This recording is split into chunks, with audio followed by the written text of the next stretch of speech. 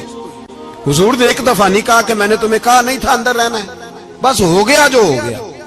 اب اس میں فٹافٹ اگلے کو حوصلہ دو، کوئی حرج نہیں یار۔ نبی پاک سب بولیے صلی اللہ علیہ وسلم، میرے حبیب پاک علیہ الصلوۃ والسلام نے نا کہا عثمان کو بلاؤ۔ عثمان آئے تو عثمان کہتے میں نے چابی دی تو میں تیار تھا کہ اب میری بات ہوگی اور رسوائی ہوگی، لیکن کہتے ہیں قربان جائیں مصطفیٰ نے تو یہ جملہ بھی نہیں کہا کہ میں نے تجھے کہا نہیں تھا، یہ بھی نہیں کہا۔ حضور نے چابی لی، کعبے کے بت صاف کیے، نماز پڑھی، واپس آئے، فرمایا عثمان میرا وعدہ تھا تیرے ساتھ کہ جس کو میں چاہوں گا چابی دوں گا، یہ لو چابی میں تجھے ہی دینا چاہتا ہوں، لے لو رکھ لو۔ عثمان کہتے ہیں وہ چابی نہیں میرے طرف آ رہی تھی، میری طرف ایمان آ رہا تھا۔ وہ چابی نہیں آ رہی, ایمان آ رہا تھا میری جانب. کہتے ہیں میرے ہاتھوں میں چابی آئی اور میری زبان پہ کلمہ توحید جاری ہو گیا. بھائی تدبر, حوصلہ, صبر, رضا, ہمیں تو ٹائم بھی نہیں گزارنا آتا. گھر کا ماحول, گھر کے اندر رہ کے لوگ دکھی ہیں, اس لیے کہ ہماری طبیعتوں میں حوصلہ نہیں, ایک منٹ کے لیے نہیں, ایک سیکنڈ کے لیے بھی ہم یہ برداشت نہیں کرتے کہ چلو تھوڑا انتظار کریں, وقت کو دیکھیں, موقع کو دیکھیں. میرے نبی پاک علیہ الصلوۃ والسلام پہ اتنی مصیبتیں آئیں کہ پہاڑ پہ آتی تو وہ ریزہ ریزہ ہو جاتے, لیکن کسی مقام پر بھی حضور علیہ الصلوۃ والسلام شکوہ کرتے نظر نہیں آتے. ہم غریبی کا رونا روتے ہیں, ہر چوتھا آدمی کہتا ہے بڑا غریب ہوں, لیکن میرے نبی پاک علیہ الصلوۃ والسلام نے چوتھے دن کھجور کھائی, سرکہ کھایا ہے اور موٹے بان کی چارپائی پہ آرام کیا ہے. حضرت عمر نے کہا حضور کتنی تکلیف ہے؟ فرمایا عمر کوئی تکلیف نہیں, تھوڑا سا تو وقت ہے, جنت میں جائیں گے, ساری نعمتیں اللہ نے ہمارے لیے تیار کی ہوئی ہے. راضی بالرضا, راضی بالرضا, کوئی کسی قسم کا مسئلہ نہیں. ہمیں آزمائشیں آتی ہیں, تکلیفیں آتی ہیں, بیماریاں آتی ہیں, لوگ چھوٹی چھوٹی بات پر پریشان ہو جاتے ہیں, ذرا ذرا سی بات پر شکوہ کرتے ہیں. میرے رسول پاک علیہ السلام نے فرمایا جب میرا رب کسی کو بیمار کرتا ہے تو 2 فرشتوں کو بھیجتا ہے, جاؤ میرے بندے کی تیمارداری کر کے آؤ. اللہ اکبر, خود رب بھیجتا ہے, جاؤ میرے بندے کی. تو مجھے بتائیے جب اللہ بھیجے تو پھر تندرست خوش نصیب ہوا کہ بیمار؟ جی تندرست پھر خوش نصیب کون ہوا؟ میرے نبی پاک صلی اللہ علیہ وسلم نے فرمایا رب 2 فرشتے بھیجتا ہے, فرماتا ہے پتہ کر کے آؤ میرے بندے کا اس کا کیا حال ہے, حالانکہ اللہ سارے جانتا ہے. فرشتے آتے ہیں, واپس جاتے ہیں, رب کریم پوچھتے ہیں بتاؤ میرا بندہ کیا کہتا تھا؟ اللہ تجھے سارا ہی پتہ ہے, پر ہم سے پوچھتے تو بتا دیتے ہیں. وہ یہ کہتا تھا کہ میں اپنی رب کی رضا پہ بڑا ہی راضی ہوں, وہ تیری حمد کر رہا تھا, تیری تعریف کر رہا تھا, تیرا شکر کر رہا تھا, تیرے لیے کلمات حمد بیان کر رہا تھا. تو میرے نبی پاک علیہ السلام فرماتے ہیں, اللہ فرشتوں سے فرماتا ہے سنو پھر, اگر میں اپنے بندے کو اس بیماری میں شفا دوں گا تو اس تندرستی سے زیادہ اچھی تندرستی دوں گا جو پہلے اسے عطا کی ہوئی تھی, پہلے سے اچھی صحت دوں گا. اور اگر اسے اس بیماری میں موت دوں گا تو پھر مرتے ہی اس کے لیے میں جنت کا فیصلہ فرما دوں گا. بھائی جب تو راضی بالرضا رہتا ہے, راضی بالرضا, بڑی سادی سی بات ہے بھائی. آپ گھر گئے, روٹی مانگی, تو اگر کسی نے کہا نا کہ اتنی تھکاوٹ ہے, ٹائم پہ آیا کرے اس وقت, تو روٹی تو وہ بھی مل گئی, اور اس میں لذت, وہ سکون نہیں, وہ سکون نہیں. میری اماں جی سالن پکا کے رکھ لیتی تھی, تو روٹی جب بھی کوئی مانگتا تھا تو تازی بنا کے دیتی تھی, ان کی طبیعت تھی. تو میں اکثر ان سے کہتا کہ اماں جی پکا کے رکھ دیا کرو.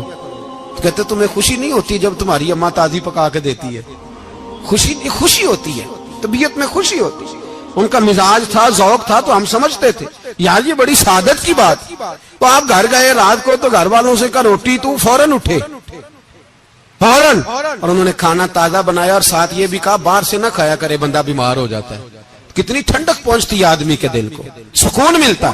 تو بھائی بیماری تو آپ نے کاٹ لی, لیکن ساتھ کہو ہو بڑا بیمار ہوں, میں نے تو اتنے گناہ بھی نہیں کیے, ظلم بھی نہیں کیا, کسی کو کچھ بھی. اب بیماری تب بھی کٹ گئی, پر بڑی آزمائش, مریض ڈاکٹر کے گلے پڑ رہا ہے, اس کے لواحقین جھگڑے کر رہے ہیں, بیماری وہ بھی کٹ گئی. اور ایک بیمار وہ ہے جو چارپائی پہ لیٹا ہے اور کہتا ہے جس طرح میرا اللہ راضی اسی طرح میں بھی راضی. تو بیماری اس کی بھی کٹ گئی. حضرت یونس علی نبینا علیہ الصلوۃ والسلام نے ایک دن حضرت جبریل امین ملنے آئے, تو جناب یونس علیہ السلام کہنے لگے اے جبریل, اللہ کے نیک بندوں میں جو اللہ کو اس وقت سب سے زیادہ پسند ہے نبیوں کے بعد, توجہ کرنا بات کا, جو سب سے زیادہ اللہ کو پسند ہے نبیوں کے بعد ولیوں میں, اور سب سے زیادہ اللہ جس کو اللہ کی بارگاہ میں عبادت گزار لکھا جاتا ہے, میری اس بندے سے ملاقات کرا. تو حضرت جبریل نے جناب یونس علیہ السلام کو ساتھ لیا, تو ایک شخص کے پاس پہنچے جو آنکھوں سے اندھا تھا, دونوں ہاتھ اس کے سلامت نہیں تھے, اور پورے جسم میں پیپ جاری تھی, ریشہ تھا. جب جا کے السلام علیکم کہا نا حضرت یونس نے، اس نے وعلیکم السلام کے بعد پہلا لفظ پتہ کیا کہا؟ اس نے کہا یا اللہ تیرا شکر ہے، یا اللہ تیرا، آپ بھی ادا کریں اللہ کا شکر، یا اللہ تیرا شکر ہے۔ تو حضرت یونس علیہ السلام کہنے لگے تو شروع سے اس طرح کا ہے، نابینا بھی اور ہاتھوں سے معذور بھی اور سارا جسم شروع سے؟ تو بڑے ہی خوبصورت لفظ اس بیمار نے کہے، کہنے لگے نہیں حضور میں بالکل ٹھیک ٹھاک تھا، جب تک میرے رب نے چاہا کہ یہ دنیا کو دیکھے تو تب تک اس نے مجھے آنکھیں دی، اور جب اس نے چاہا کہ اب اس کا دیکھنا بہتر نہیں تو اس نے واپس لے لی۔ تو یا اللہ تیرا شکر ہے، اللہ تیرا شکر ہے۔ پھر کہا جب تک اس نے چاہا کہ میرے ہاتھ رہے تب تک رہے، جب اس نے چاہا کہ میرے لیے بہتر نہیں تو اس نے لے لیے، تو یا اللہ تیرا شکر ہے۔ جب تک اس نے چاہا کہ میرا جسم صحیح و سلامت رہے تو رہا، اور جب اس نے چاہا کہ میرے لیے بہتر نہیں تو مجھے بیمار کر دیا، تو یا اللہ تیرا شکر ہے۔ تو حضرت یونس علیہ السلام کہنے لگے جبریل واقعہ یہ اللہ کا سب سے زیادہ شکر گزار بندہ ہے، سب سے زیادہ عبادت گزار بندہ ہے، سب سے زیادہ۔ میرے نبی پاک علیہ السلام نے فرمایا مومن ہر حال میں نفع میں ہے، نعمت ملے تو شکر کر کے نفع، مصیبت آئے تو صبر کر کے نفع۔ اپنی زندگی میں تحمل، بردباری، علم پیدا کرے، حوصلہ پیدا کرے۔ ہر آنے جانے والے شخص کے مزاج کے مطابق اسے نہ ملے، اپنا مزاج صحیح رکھے، اپنی طبیعت کے مطابق اپنے ماحول کو برقرار رکھے۔ علم کے ساتھ گزارا کرو گے تو رشتہ داروں سے بھی بنی رہے گی، دوستوں سے بھی بنی رہے گی، ہر ایک سے تعلق رہے گا۔ اور اگر آپ کے اندر یہ حوصلہ نہیں تو پھر سارے معاملات پریشانی کا شکار ہو جائیں گے۔ یہ تو آج کا مضمون تھا۔ ہمیں نا لوگ مشورہ دیتے ہیں، کہتے ہیں پیر صاحب درویشوں کو سیاست کی بات نہیں کرنی چاہیے، دیتے ہیں نا مشورہ لوگ، جی تھوڑا تھوڑا بول دیں، تھوڑا تھوڑا دیتے ہیں نا۔ اگرچہ ہم ان کی بات نہیں مانتے، اس لیے کہ اقبال نے کہا تھا جدا ہو دین سیاست سے تو رہ جاتی ہے چنگیزی، جدا ہو دین سیاست سے تو۔ اور پہلا فکرہ یہ ہے کہ جلال بادشاہی ہو یا جمہوری تماشا ہو، جدا ہو دین سیاست سے تو رہ جاتی ہے۔ اس نے کہا جب سیاست اور دین علیحدہ علیحدہ ہوتے ہیں تو چنگیز خان اور ہلاکو خان پیدا ہوتے ہیں۔ سیاست جب تک مسجد کے اندر رہتی ہے تب تک پاک صاف رہتی ہے، وہ گندی ہوتی تب ہے جب مسجد سے نکل جاتی ہے۔ حضرت علی کے زمانے تک مسجد میں رہی، پاک صاف رہی، یزید باہر لے گیا تو گندی ہو گئی، حضرت عمر بن عبدالعزیز دوبارہ مسجد میں لے آئے تو پھر پاک ہو گئی۔ لیکن پھر بھی ایک ساتھی نے مجھے کہا تو اس کی بات میں سب کی باتیں نہیں مانتا، اس کی بات میری سمجھ میں آئی۔ وہ کہنے لگا جی اصل بات یہ ہے کہ سیاسی تبصرے تجزیے ہم اخباروں میں ٹی وی پہ جا کے بیٹھے، جا کے بڑی مہربانی میری طرف دیکھیں، وہ ہم سنتے رہتے ہیں تو ہمارا دل کرتا ہے مسجد میں صرف ہم رسول اللہ کا پیار ہی سنیں۔ تو میں نے کہا یار تیری بات دل کو لگتی ہے، یہ بات صحیح ہے، چلو یہ نیت اچھی ہے، یہ تیرا نظریہ ٹھیک ہے، مان گئے ہم۔ میں چلا گیا دکاندار کے پاس اور میں نے اس کو جا کے کہا کہ گاڑی کا انجن کھولو، اس طرح کرو اس طرح۔ اس نے کہا مولانا آپ جا کے نا گھر تو فقہ کی کتاب کھولیں، اس لیے کہ گاڑی کے انجن کے بارے میں آپ کو معلومات، یہاں اگر آپ نے یہ کام کرنا ہے تو اس کو پڑھیں، کسی استاد کے پاس ورکشاپ پہ آئیں، آپ کے ہاتھوں کو، منہ کو، چہرے کو مٹی لگے، دھواں لگے، گریس لگے، پھر آپ کو پتہ چلے گا انجن کیسے کھلتا ہے۔ صحیح کہہ رہا ہوں نہیں صحیح کہہ رہا؟ دعا گلنا تو یہاں کر چڑی جائے، صحیح کہہ رہا ہوں جی۔ اگر مولوی کو اجازت نہیں سیاست کی بات کرنے کی اور مولوی کو اجازت نہیں کہ انجن کی بات کرے تو سیاستدان کو اجازت ہے دین کی بات کرنے کی؟ یہاں تو وہ آئے نا مدرسے میں پڑھے، پورا دین حاصل کرے، پھر وہ بولے تو پھر تو ٹھیک ہو گیا۔ لیکن جب اسے سورۃ اخلاص بھی سیدھی نہیں آتی تو فتوے دینے کی اس کو ضرورت ہے کوئی؟ بولے نا یار کیوں چھیڑتے ہیں سیاست؟ ہم نہ پچھلے جمعے جلوس نکالنا چاہ رہے تھے ختم نبوت کی ترمیم کے حوالے سے، حکومت وقت نے کہا کہ ہم واپس لیتے ہیں، تو میرے بہت سارے دوستوں نے کہا جی نکالنا چاہیے، انہوں نے کیا کیوں؟ میں نے کہا یار لوگوں کو بھی پریشان نہیں کرنا چاہتے، ہماری اپنی سڑکیں ہیں، کسی کو بس ٹھیک ہے، انہوں نے واپس لے لی تو بات ختم ہو گئی، ہم مان گئے، تسلیم کر لیا۔ اتنا ہمارا مطالبہ ہے کہ اس آدمی کو ضرور سزا دو جس نے یہ ترمیم کی ہے، لیکن ہم نہیں کرتے کوئی نہیں نکلے، نہیں نہ نکلے، بولے ہیں تو وزیر قانون صاحب کو کیا مصیبت بنی ہوئی ہے نیا فتویٰ دینے کی؟ کہ ہے کوئی شوق انہیں دینا چاہیے فتویٰ؟ کہتا نہیں مرضیوں میں ہمارے درمیان تھوڑا ہی فرق ہے. مجھے یوں لگتا ہے کہ یہ جان بوجھ کر کوئی نہ کوئی ایسی شرارت کرتے ہیں جس سے لوگ اشتعال میں رہیں. جان بوجھ. حلم، حوصلہ، صبر ذات کے بارے میں تو ہے، لیکن اگر کوئی رسول پاک کی بے ادبی کرے تو پھر حوصلے کی بات ہے ہی نہیں. پھر تو جہاد کی بات ہے. اور میں دیانتداری سے مسجد میں باوضو بیٹھ کر جمعے کے دن مشورہ دیتا ہوں حکومت کو اور وزیر قانون کو مشورہ دیتا ہوں کہ نہ فرعون کی حکومت ساری زندگی رہی، نہ نمرود رہا، نہ جاج بن یوسف رہا، نہ یزید رہا. اور یار درباری بن کے حکمرانوں کی چاپلوسی کرتے کرتے تم یہاں تک آ گئے ہو کہ اب نبی پاک کی عزت کو ہاتھ ڈالنا شروع کر دیا ہے. اور آپ یقین کریں سیاسی جماعتوں کا اتنا برا حال ہے کہ ان کے لیڈر کے بارے میں کوئی بات کرے تو پاگل ہو جاتے ہیں یہ احتجاج کر کر کے. اور اس نے ڈائریکٹ کہہ دیا کہ ختم نبوت کا مسئلہ ہی کوئی نہیں، جو دین کی بنیاد ہے کسی کو پرواہ نہیں. مجھے تو ان لوگوں کی فکر ہو رہی ہے جن لوگوں نے انہیں ووٹ دیے ہیں، وہ اللہ کو کیا جواب دیں. اور یہ اللہ ماشاءاللہ ساری سیاسی جماعتیں اس طرح کی. اور میرا وزیر قانون صاحب کو بھی مشورہ ہے کہ زندگی بڑی تھوڑی ہے، بڑی تھوڑی. اللہ سب کو معاف کرتا ہے، اپنے رسول کے غداروں کو معاف نہیں کرتا.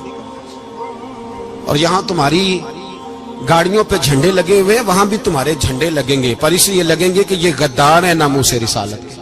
یہ جھنڈے لگیں گے. شرم کرو اور ڈر جاؤ، بس کر دو. تمہارے منہ میں اب دانت پورے نہیں رہے. کوئی شوگر کا مریض ہے تو کوئی بلڈ پریشر کا، تو کوئی ہارٹ کا، تو کوئی کینسر کا. شرم کرو اور اپنی قبر کی بھی تھوڑی سی فکر کرو. بتاؤ پاکستان کے کتنے صدر گزرے، وزیر اعظم گزرے، تو ان کی قبریں کہاں ہیں؟ کوئی جاتا ہے ان کی قبروں پہ؟ کسی کو خبر ہے؟ کیوں اپنے لیے جہنم کٹھی کرتے؟ سارا کچھ دنیا داری رہ گئی ہے، سارا کچھ صرف یہی رہ گیا. حضرت ابو بکر سردار تھے، حضرت عمر سردار تھے قبیلے، حضرت عثمان سردار تھے. انہوں نے سرداریوں کو ٹھوکر مار کے رسول اللہ کے قدموں میں بیٹھنا پسند کی. سرداریاں چھوڑ کے غلام بن گئے. تم سرداریاں بچانے کے لیے رسول اللہ کی غداری کرتے ہو، شرم نہیں آتی. اور قوم شکوہ ہے مجھے ان لوگوں سے جو مولوی تو کہہ دیتے ہیں تو سیاست نکار، اور کسی سیاستدان کو منع نہیں کرتے کہ جب تجھے سورت فاتحہ بھی نہیں آتی تو تجھے کس نے اجازت دی ہے اتنی بڑی بات. اور میں نے پچھلے سے پچھلے جمعے بھی کہا تھا، پھر کہتا ہوں اور آن دی ریکارڈ کہتا ہوں، مرزائی کل بھی کافر تھے، آج بھی کافر، اور قیامت تک. اور جو ان کے کفر میں شک کرے وہ بھی، اور پکا بے ایمان ہے، کافر ہے. وہ وزیر قانون ہو یا صوبائی ہو یا وفاقی ہو، من شک فی کفر ہی فقط کفر. جو مرزائی کے کفر میں شک کرے وہ بھی کافر ہے. ہمارے رسول آخری رسول ہے. ہم کسی کو یہ اجازت نہیں دیں گے کہ وہ ختم نبوت میں رکھڑا ڈالنے کی کوشش کرے. ہم کسی کو یہ اجازت ہے. اور تم نے قوم کو لوٹا، لوٹتے رہو. اب ایمان پہ ڈاکے تو نہ ڈالو. تمہیں دولت لوٹ کے پیٹ نہیں بھرا، اب ایمان لوٹنا شروع کر لیا ہے. تمہارا فیکٹریاں لوٹ کر، قومی خزانہ لوٹ کر پیٹ نہیں بھرا. بھائی مانو اب دین بیچ کر اپنی حکومتیں پکی کرو گے. اور وہ لوگ بھی تیار ہو جائیں جو ان بھائی مانوں کو منتخب کرتے ہیں، ان سے بھی سوال کرے گا ختم نبوت کا موضوع قیامت کے دن کہ تم بتاؤ. ان کو سپورٹ کرتے تھے جو رسول اللہ صلی اللہ علیہ وسلم کے بعد بھی کسی نبی کو نبی ماننا درست جانتے تھے. شرم آنی چاہیے، خیال ہونا چاہیے. اور میں نے کہا کہ ہمارا دل نہیں چاہتا، آپ یقین کریں. ہمیں شوق ہے جلوس نکالنے کا، تمہارے خلاف باتیں کرنے کا. تم نے روز تھرمامیٹر نکالا ہوتا ہے، چیک کرتے ہو کہ ایمان کتنا ہے کتنا نہیں ہے. یہ پاکستان اگر صوبہ سندھ ہے تو وہ حضرت عبداللہ شاہ غازی کا ہے، اگر بلوچستان ہے تو حضرت بابا عبد الرحمان کا ہے، اور اگر پشاور ہے تو وہ صوفیاء کا ہے، اور اگر یہ دھرتی پنجاب ہے تو یہ داتا علی اجمیری کی ہے، یہ بابا فرید الدین کی ہے. اس میں کسی غدار کو قبضہ کرنے کی اجازت بالکل نہیں ملے گی. اور ہم وہ لوگ بھی نہیں جو چپ کر کے اندر سوتے رہیں، قوم جو کرتی ہے کرتی رہے، ہمیں پرواہ نہیں. نا ایسی کوئی بات نہیں.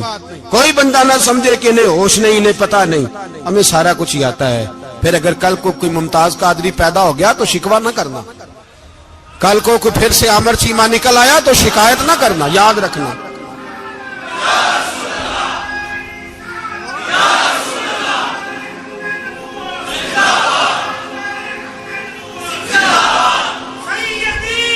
تو میرے بھائی کھل کے بولے یا نبی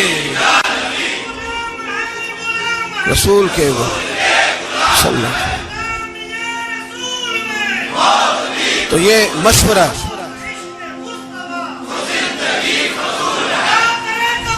جزاک اللہ. تو یہ تمہیں مشورہ ہے.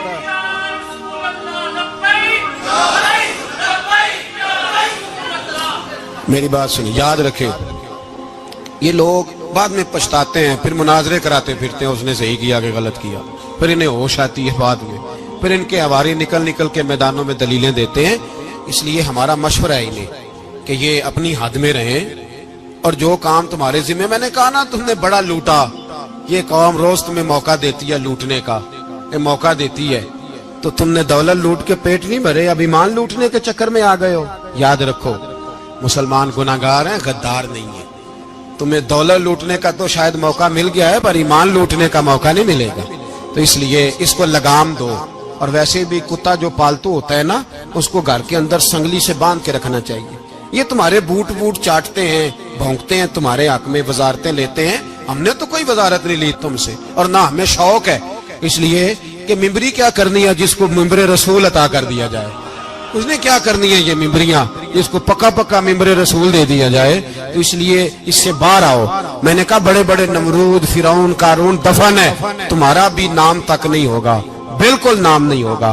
اس لیے ہمارا مشورہ, اور آپ لوگ بھی آئے نا یہ اگلے سال, تو ان کو کھڑا کر کے پوچھ لینا اسلامی جمہوریہ پاکستان کا تم نے MPM نے بننا ہے, پہلا کلمہ ہی صحیح سنا دو. چلو خدا کا واسطہ یہی بتا دو کہ تمہیں نماز بھی ڈھب سے آتی ہے کہ نہیں.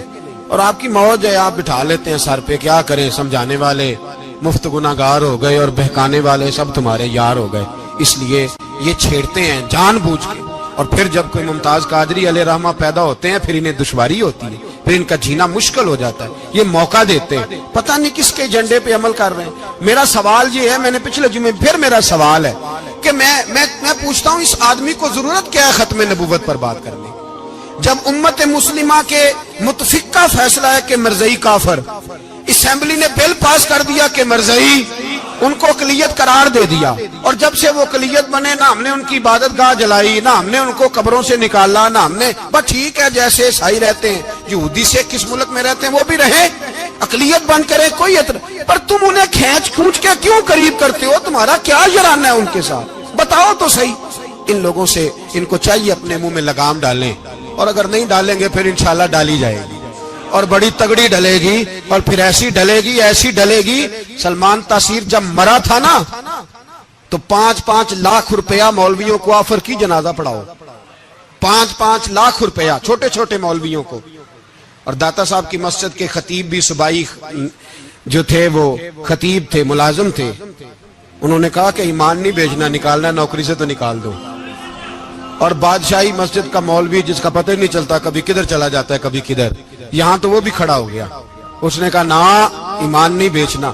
گورنر ہاؤس کی مسجد کا امام کہنے لگا کہ بخشا جانا نہ جانا یہ تو رحمت الہی کا معاملہ ہے, پر اتنا گندا جنازہ نہیں پڑھنا, اتنا گندا جنازہ نہیں ہم پڑھیں گے. مرنے کے بعد تمہارے جنازے نہیں پڑھے جاتے, تمہاری قبریں خراب ہوتی ہیں, کدھر ہیں تمہاری دولتیں. اور وہ مولوی آج تک پتہ ہی نہیں کدھر گیا جس نے اس غلیظ کا گندا جنازہ پڑھایا. تو بھائی اپنی قبر حشر کو, جب جہاں تمہارے جنازے نہیں پڑھے جا رہے تو وہاں تمہارا کیا حال ہوگا.